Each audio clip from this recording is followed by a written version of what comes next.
She's grotesque, she's blonde, she has freckles, and oh my god, she is so fucking hot, Jesus Christ. Weeaboos are gonna eat her alive, regardless of the other content, so I don't even know why I'm gonna bother talking about anything else, but I will.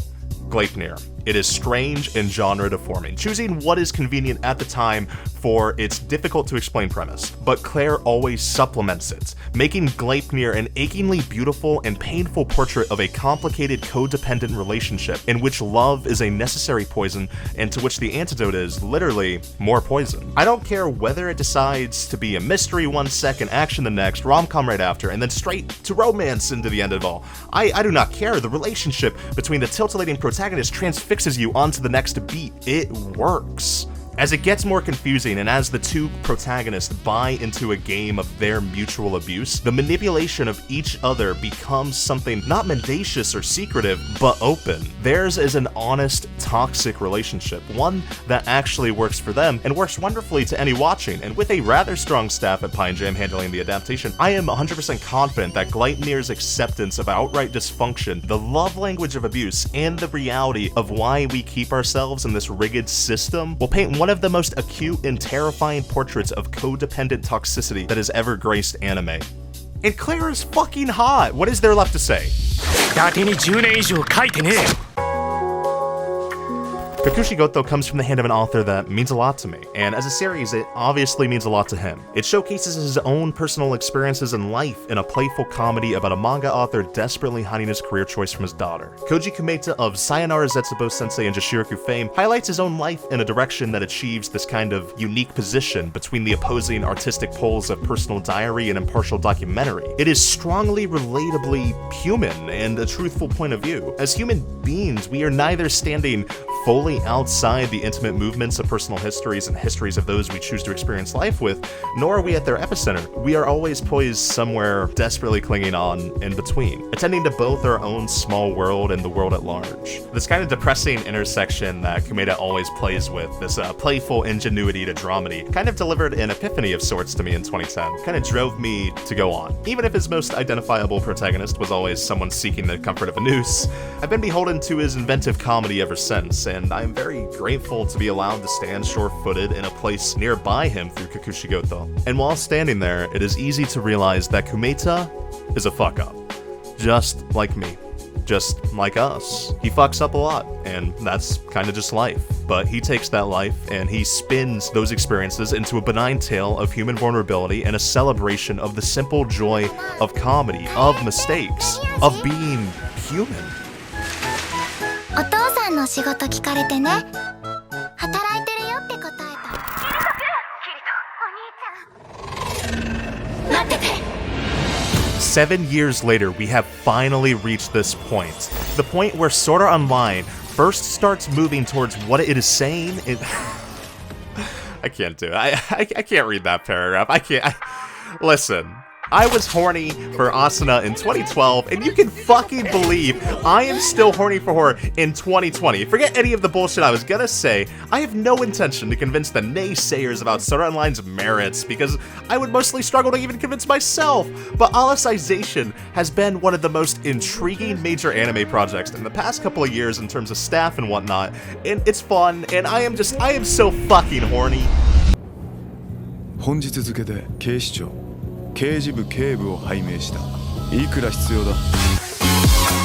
Sherlock Holmes, but gay. Except Sherlock and Watson were already gay. So this is going to be a totally straight anime with totally straight bros just helping each other out being straight. Genuinely, there's not much more to go on than that, so I think I'll save us a bit of time and not pretend there's more to it. There is the infamous director Tomahoko Ito though. Reputable Tomahoko Ito? Eminent Tomahoko Ito? Notorious? Great? Godly? Honestly, who cares? It depends on who you ask, and that is the problem. Sword Art Online, Erased, Occult Gakuen, name it. He has been there, done that, and definitely definitely had sex with more girls than your loser Ryubu ass has ever talked to. But alas, there is just constant conflicts between his great directional skill and the material, making him hated, loved, unpredictable. Except for the one quality any director should possess: love of the craft. Regardless of the project, Ito has fun with it, and more often than not, elevates it. He is a great director who never says no to work, and that is a feat that has created a very strange portfolio. So, Ito has a consistent flair, and it'll be here in the package of Agatha Christie mystery antics, adding hopefully a gem to the rocky expanse that has daunted his career.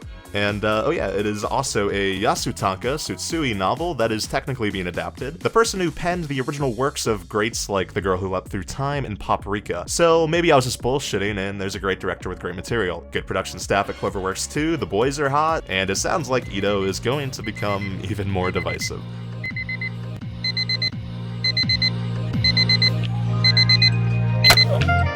If you're like me and miss jerking off to those foregone boomer anime girl designs, this is the closest thing you're gonna get. And now for you, fellow Zoomers, well, main character 1 hates their life, doesn't know what to do with themselves. Finally, some representation. Character 2 secretly hates their life, regrets that she has fallen for the entrapment of adulthood. That one's close to home. Character 3, verging on hating their life, unsure of their future, and now this is just depressing.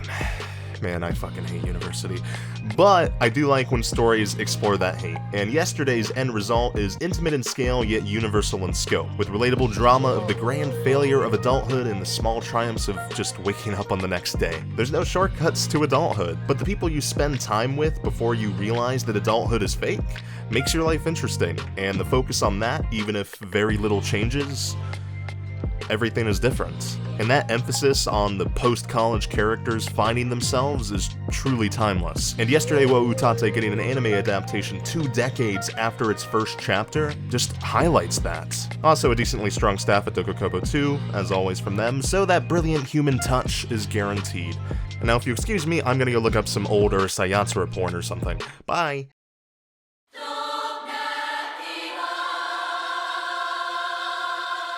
It's assured, unforgiving, hilarious, scathing, and best of all, it's another battle shonen that people don't shut up about. But hey, I read Tower of God. I like Tower of God, and realistically, I wouldn't be talking about it if there wasn't something positive to mention. But the actual staff behind the adaptation offers little confidence in words that pertain to anything but the manhwa. So yeah, Tower of God semi-regularly pulls off that cartoonish exaggeration and precise human articulation that makes these types of series so compelling. But will the anime be that? After 10 years of this, I can confidently say, probably not.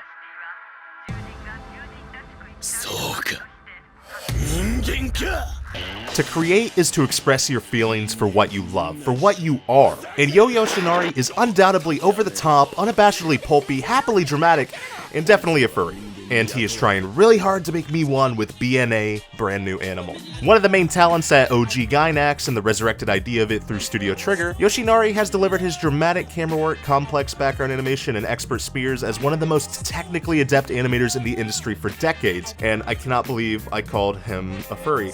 His step into the director's seat for Little Witch Academia displayed the same visual personality, and he made it apparent that he is always indulgently celebrating the exact kind of storytelling only animation can do. And sometimes that is just humanoid creatures doing even stranger things than their existence. Yoshinari's love of truly unquestioned, exaggerated storytelling is in the best possible position it can be, with Trigger having no shortage of experienced storyboarders and legendary animators who can embrace Yoshinari's love and visions without a hint of a doubt. Hiroyuki Amaishi, Sushio, Akira Amamiya, Masayuki Yamaguchi, the list goes on and on and on with all the potential talents working on BNA, with each person drawing from their own personal vast vocabulary of visual influences, which guarantees a vivid feast of fantastic diverging visuals and cuts that I would expect from a project led by Yo Yoshinari, the man I respect so much.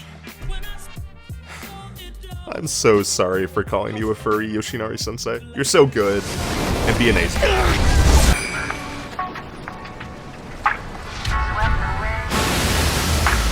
Alright, I'm not gonna say it's a coincidence that PA Works is at their strongest when they let anyone besides Kanami Sekiguchi adapt the original character designs, but I'm saying that. Eccentric Family, Nagiasu, Kiramukuro, don't get me wrong, she has delivered that classic PA Works look. But honestly, when you're making art, do you really want to fall into repetition to the point a character design look becomes a form of branding? And it is a nice step away every time they move away from her. And in every sense, Appare Ranman's stepping more than once. Stepping around the globe in a classic rendezvous of around the world in 80 days and unconventional personality. Yeah, you know, with these original anime, there's really not that much to go off besides the superficial, so I'll make it quick. Me no like director, me like everybody else in the staff. Thankfully, the anime industry works in the opposite direction of Hollywood, where the director isn't the be-all, end-all, and it's getting the best possible treatment from PA Works just based on it being an original production, with most studios putting more care and resources into originals because of the inherent nature of the anime production committee system, and there's likely more passion from someone in the studio for it. Just one short look from the PV, and it is obvious that it is dynamic and distinctive in both aesthetic and narrative, especially when it comes to anime. I'll take that energy any day. So I'll embrace this new creation for what it is, familiar in a different way, a way that only anime can be.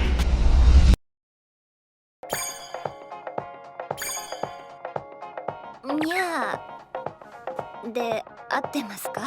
I have said a lot of words by this point, and I don't feel any need to really say that many more to say that Kaguya-sama is a romantic comedy piece that just puts the rest of the genre to shame. And then put that material into the hands of director Shinichi Omata, and oh my god, you have one of the most seductive evocations of a comedy in recent memory. It's hilarious and simultaneously poignant. And why have you not already watched it to know that I shouldn't have to say more than Kaguya makes my heart flutter, and oh god, they're just all so cute. And just, why does she have a crush on me? Why don't girls like me? Is it because I like anime? Probably.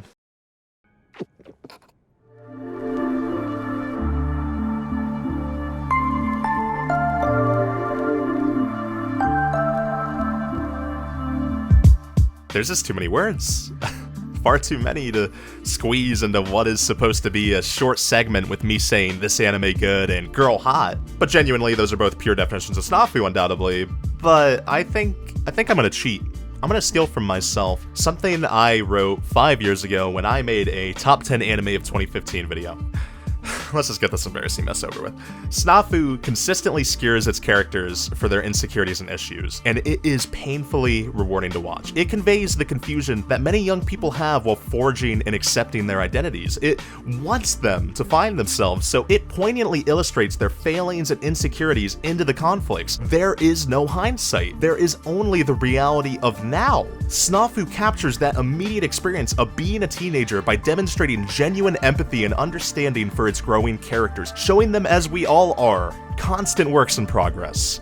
Youth is aggressive, unrelenting, and the crippling self-doubt and assumed identities brought on by it encapsulates the very flawed Hickey and Co. Their individual insecurities, flaws, and doubts offer the most realistic, relatable, sharp view on the social realities of high school, on life, highlighting how they are young, naive people who really do just want to connect and to find their fully realized selves, to have an actual identity. And I can tell you, 5 years later, that high school junior right there who clumsily wrote that, he still hasn't found that answer. He still hasn't found himself. And nor have I lost my erection for Yui, Yukina, and Iraha. I still feel the desperation in my own words, wanting Hickey to find the answer for me, and I can personally say that answer, it doesn't come easy, or at all even, and that is exactly why Snafu is as good as it is, and I hope we can find an answer, every single one of us. Hickey, Yui, Yukino, Iraha, me, and probably you. 私も本物が欲しくなったんです。責任取ってくださいね。